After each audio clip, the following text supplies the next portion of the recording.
ngibonge kakhulu ngibongele eke ukhathide mfoka ngobe khathide mfowethu ngithi mina la these two mosquitoes one ngcineka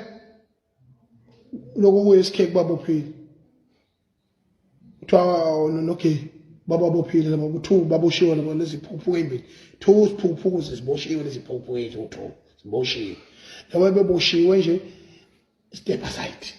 khathide ngobe phamashatu photo ixesha lifikile ke ixesha mfana wami thatha uphodloza ushiye mina nawe ukuthi sibe ngamakhosana amabhinqa akho mfowethu kuzomela mina nawe ngokukhulu ukuphuthuma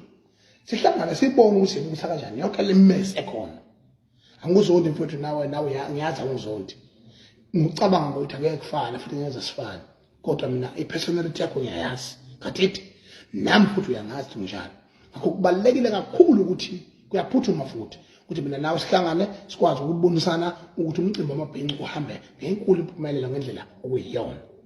ngoba akekho umuntu ongaba ngaphezulu kwami nawe la yabo so ibalekile ke la nto sisibwazi ukuthi siyilungisa phinde ngikubongele khathithe mfoka ngoba ukuthi ufike emkhosini wasemdletsheni ucungamelisha mfowethu niyodlala naye ibhola hawu uqhamuka inkosi yasemdletsheni indlozi labadletshe iyathuma ishabasheki sasemdletsheni umasheshise mfoka mdletshe ukuthi azobabaza kunyathela kwakhe emdletsheni ngiguqa ngiyakubonga la mntanga baba leyo nto enkulu kakhulu kwaZulu ngicabanga ukuthi nawe enhliziyweni yakho khona la ekuthinta ekhona yaphinde yakwenza umlando ongasoze ukhohlwa ngithi ukukhule mntanga baba